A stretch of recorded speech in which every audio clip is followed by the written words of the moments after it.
हम श्रीमद् भगवद गीता का आखिरी अध्याय 18वां अध्याय करेंगे।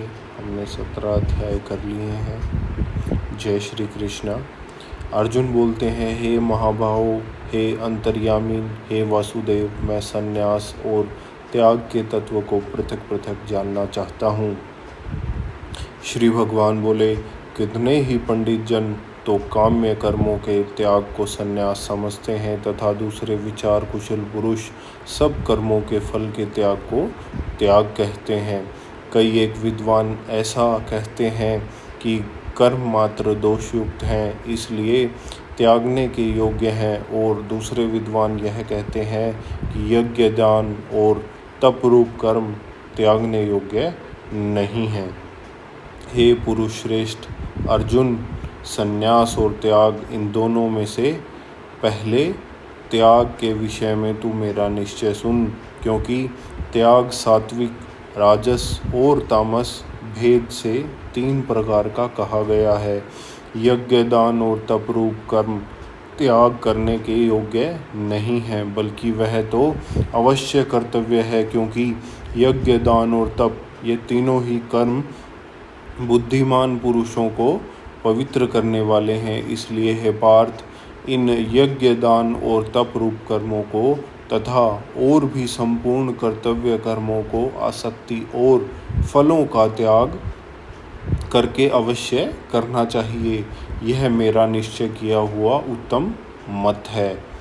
निषिद्ध और काम्य कर्मों का तो स्वरूप से त्याग करना उचित ही है, परंतु नियत कर्म का स्वरूप से त्याग करना उचित नहीं है।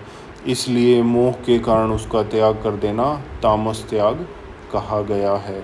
जो कुछ कर्म है वह सब दुख रूप ही है।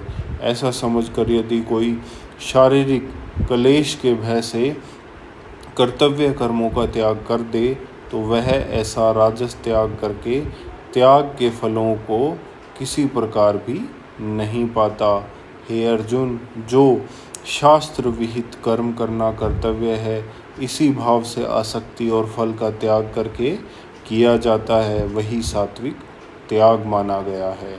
जो मनुष्य अकुशल कर्म से तो द्वेष नहीं करता और कुशल कर्म में आसक्त नहीं होता, वह शुद्ध सत्व गुण से युक्त पुरुष संशय रहित बुद्धिमान और सच्चा त्यागी है। क्योंकि शरीरधारी किसी भी मनुष्य के द्वारा संपूर्णता से सब कर्मों का त्याग किया जाना शक्य नहीं है। इसलिए जो कर्म फल का त्यागी है वही त्यागी है, यह कहा जाता है। कर्म फल का त्याग न करने वाले मनुष्यों के कर्मों को तो अच्छा, बुरा और मिला हुआ है, ऐसे 3 प्रकार का फल मरने के पश्चात अवश्य होता है, किंतु कर्म फल का त्याग कर देने वाले मनुष्यों के कर्मों का फल किसी काल में भी नहीं होता। हे महाबाहो, संपूर्ण कर्मों की सिद्धि के ये 5 हेतु कर्मों का अंत करने के लिए उपाय बतलाने वाले सांख्य शास्त्र में कहे गए हैं, उनको तू मुझ में भली भांति जान।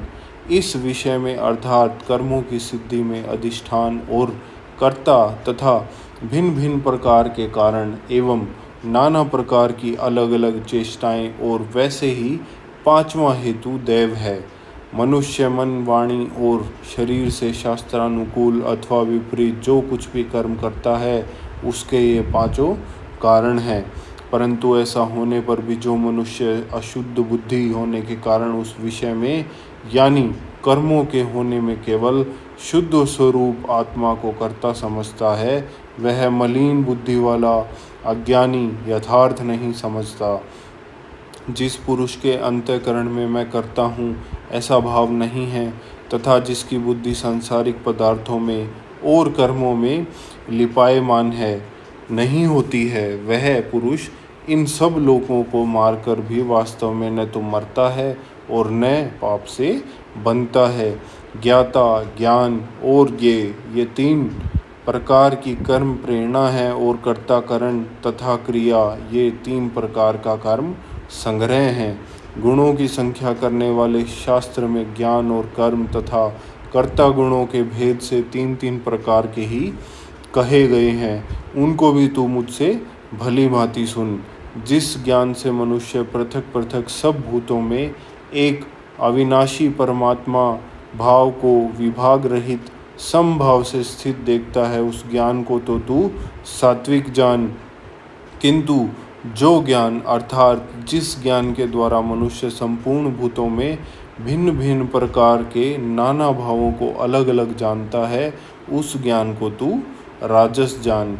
परंतु जो ज्ञान एक कार्य रूप शरीर में ही संपूर्ण के सदृश आसक्त है तथा जो बिना युक्ति वाला तात्विक अर्थ से रहित और तुच्छ है, वह तामस कहा गया है। जो कर्म शास्त्र विधि से नियत किया हुआ और कर्तापन के अभिमान से रहित हो तथा फल न चाहने वाले पुरुष द्वारा बिना राग द्वेष के किया गया हो, वह सात्विक कहा जाता है। परंतु जो कर्म बहुत परिश्रम से युक्त होता है तथा भोगों को चाहने वाले पुरुष द्वारा या अहंकार युक्त पुरुष द्वारा किया जाता है, वह कर्म राजस कहा गया है।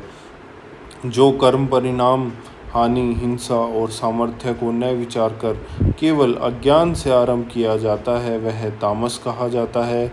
जो कर्ता संग रहित अहंकार के वचन न बोलने वाला धैर्य और उत्साह से युक्त तथा कार्य के सिद्ध होने और न होने में हर्ष शोक आदि विकारों से रहित है, वह सात्विक कहा जाता है।